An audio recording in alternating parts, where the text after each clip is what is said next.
But all right, hey, I've held off long enough. Let's kick it over to our interview with Robert Behrens, the managing editor of Good Bull Hunting over at SB Nation. All right, we're pleased to once again be joined by Robert Behrens, friend of the show, has been on the show once before, and of course he covers the Texas A&M Aggies for Good Bull Hunting of SB Nation. He's the managing editor over there, and you got to give Robert a follow on Twitter at RCB05, where truly, Robert, you are one of the most entertaining Twitter feeds out there. So I cannot thank you enough for joining me here.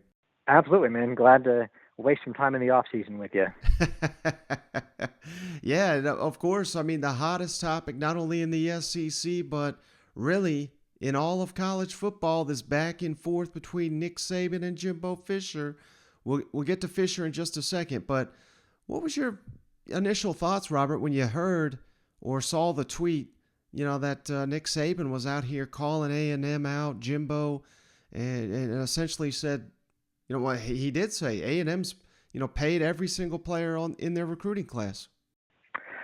I mean, overall, I just kind of wonder, where this is coming from with Saban, because, we just heard him just in recent weeks talking about how he wants more parity in college football, and now he's calling out A&M and he's saying that A&M is buying players, and this is something that not every school can do. But Nick didn't have any problem when Alabama's pumping millions of dollars into facilities upgrades to lure players there. He didn't have a problem when Alabama has a bigger staff than any other program in college football to lure players there and to give resources that players want.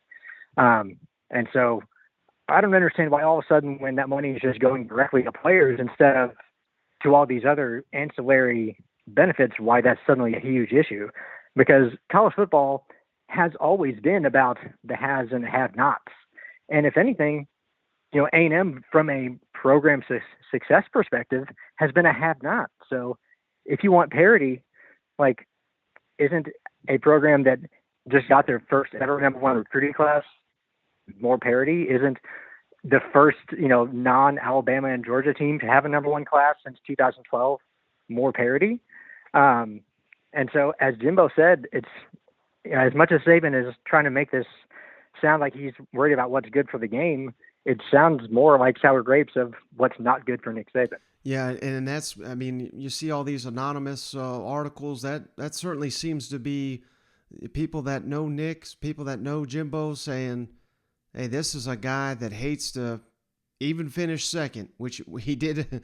The Alabama finished second, of course, in the country. They finished second in recruiting to Texas A&M. This is a guy that seriously, he cannot handle losing. So right after that, of course, Jimbo Fisher, this was like the most incredible press conference I've ever seen. It was impromptu, not even scheduled, but he had to address those allegations. What was your response right after Jimbo just, dropped the mic there on Nick Saban in Alabama?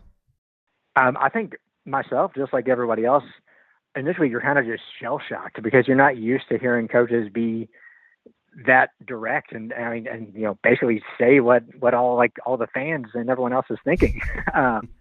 So just from that perspective alone, I kind of loved it because we rag on coaches so often for not really giving us information, for just kind of being generic and giving coach speak because they don't want to be controversial. So for Jimbo to, really, he just went no holds barred and he just spilled the tea.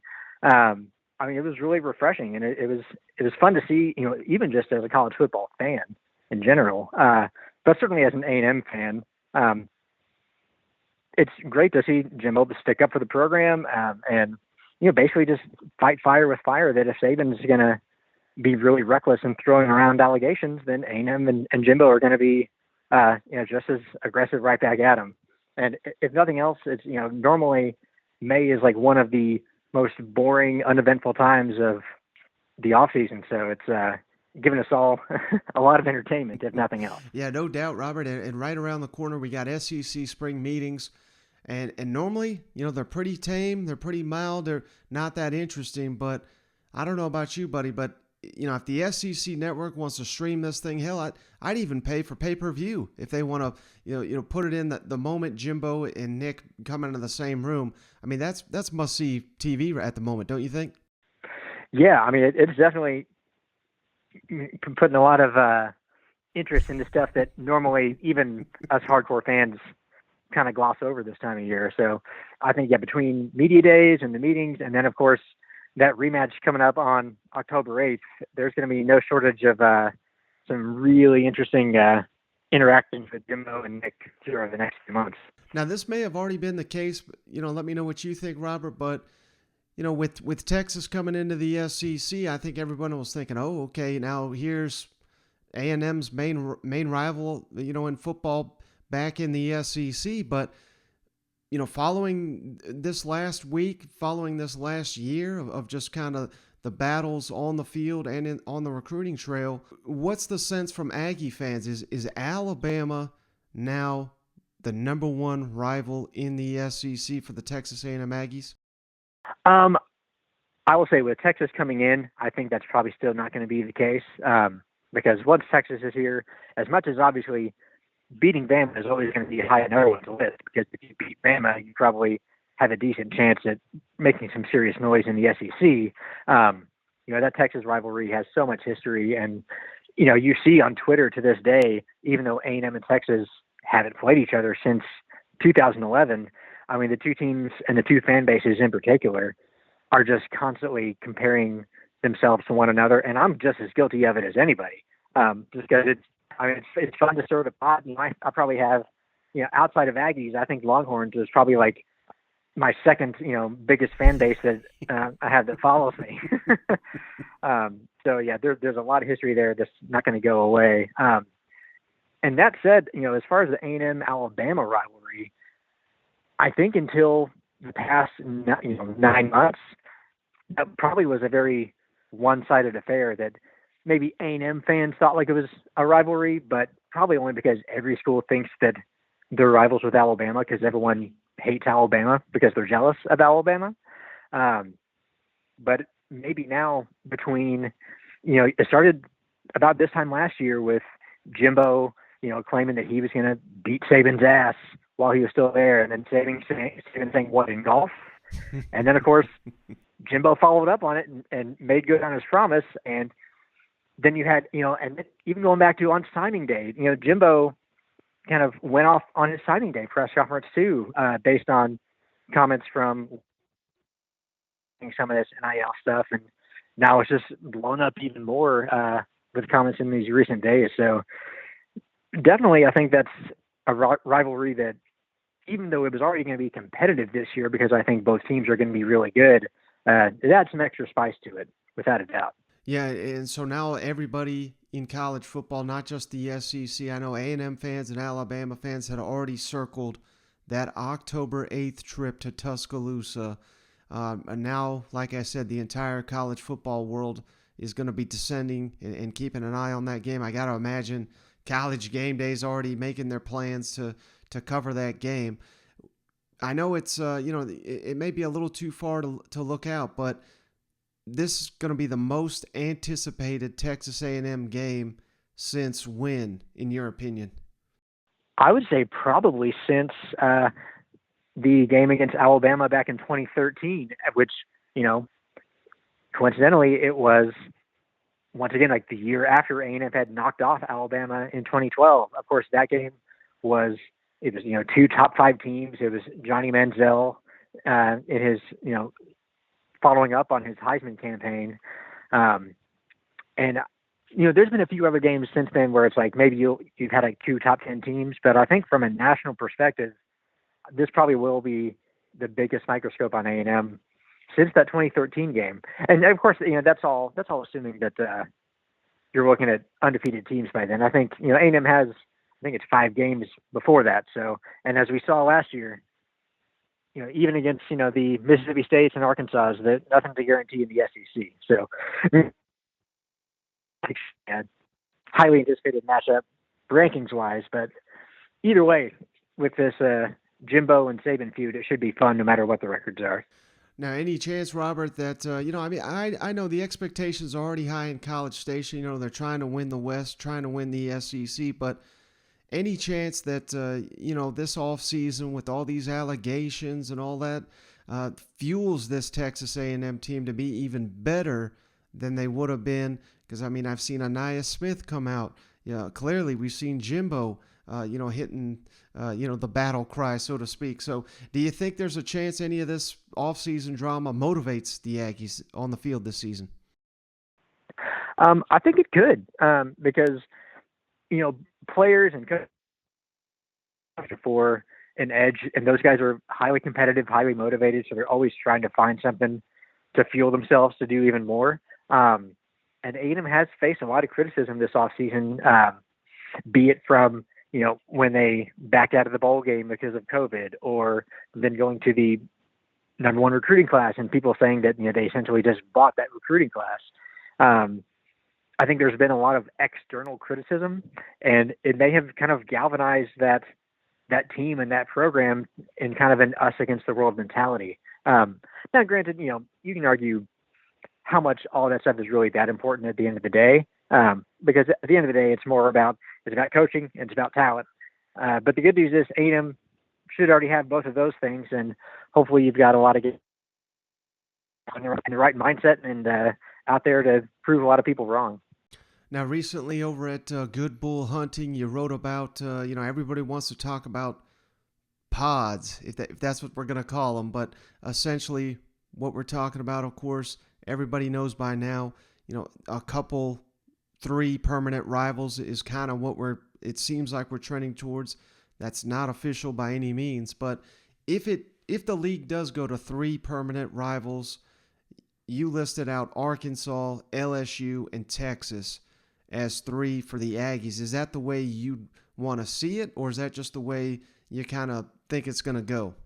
I mean, if I had my preference, that would be who A&M would play, because I think Texas and Arkansas are both no-brainers because you've got such history with those 2 programs, even going back to the old Southwest Conference days. And then LSU, I would say, is the closest thing A&M has had to a natural, legit rivalry in the SEC, because those teams, did play a fair amount, even going back in the 70s, 80s, and 90s. And then, obviously the game was played on rivalry weekend. The biggest thing that was holding it back was the fact that in Kevin Sumlin's tenure, A&M never won against LSU. And obviously that's changed a little bit under Jimbo. They've gone 2-2 against LSU. But I think just both historically and geographically, those are easily the 3 teams that make the most sense for A&M to play on an annual basis going forward. And then last thing for you, Robert, I really appreciate you taking some time here, but we haven't caught up with you since spring practice. So just wanted to get your thoughts on the quarterback competition. Clearly no one's going to win it here in the summer. They're going to wait till training camp, but you got the transfer Max Johnson. Of course, you got Haynes King, who was the starter last year before he went down. And then, I keep hearing great things about the 5-star freshman, Connor Weigman. How's this thing looking, and who do you think will be the starter come opening weekend? I think at this point, it truly is a legit 3-person race. That said, I do feel like the dynamics have shifted, at least from what I thought it was before spring ball. Going into the spring, I thought that Haynes King was the clear front runner. I thought Max Johnson, just because he's a veteran guy who has a lot of SEC playing experience, would play a role. And from the very beginning, I said I don't count out Weigman, because that guy has all the talent in the world. And so if he can come in, and coming in January, he gets the full spring, the full summer, just kind of, you never know what'll happen.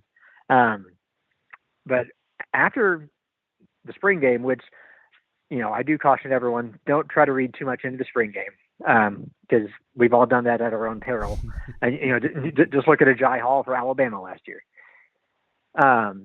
But Max Johnson really impressed me, and I thought he played the best out of the 3.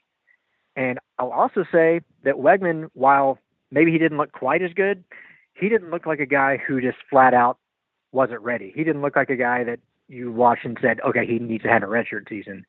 So as those guys progress and they're still learning the system and they're going through the program, I truly would not count out any of the 3, even the true freshmen in that race. So that's going to be really interesting, just because of the way A&M's roster is built, they're ready to contend at pretty much every other position. And quarterback, last year, where, all due respect to Zach Calzada, but quarterback play was A&M's Achilles heel in 2021. And so that's something that if they can solve that in 2022, no matter which of those three guys it is, I think, that's what could move this team from an 8-4 team to potentially 10-2, 11-1, and contending for the SEC. Yeah, and the good news with that, like you said, is with it being a loaded room and a close call, you got Sam Houston and Appalachian State right out the gate, so it's not like you got some big non-conference game that you have to have your guy. I mean, you want your guy by the opener, but still, you got 2 games to kind of figure out before Miami comes to town. You know what? Yeah, absolutely, and that's as much as everyone rags on SEC schools and A&M in particular about scheduling. That's the benefit of it, is that you can have those kind of games to get your feet wet, especially breaking in a new QB and just kind of figure some things out before, Miami coming to town. And that'll be, I think, our first big test, absolutely, because from what I'm hearing with Mario Cristobal and the staff that he's put together there, and, all the activity they've had in the transfer portal, there's a good chance that they could be back to being a pretty salty team as well. So that's not something that A&M can overlook. All right, some outstanding stuff from Robert Behrens. Again, give him a follow at RCB05, and you can find that in the show notes. And check out all his work at Good Bull Hunting, part of the SB Nation Networks. Robert, thank you. Thanks and gig 'em, man. All right, so just want to say thanks, Robert, for joining the show once again. He's been on the show a couple of times now, and some outstanding insight into the Texas A&M Aggies there. I hope you Aggie fans appreciate Robert's appearance there. And like I said, we got Cousin Shane lined up for the next episode. I got a line out to another interview, another guest of the show that's been on before that should be highly entertaining to close the week strong. So hopefully we'll have 2 more shows before the week's out, before we get to SEC spring meetings down there in Destin. But that's going to do it for this episode of the show. We'll catch you on the next one.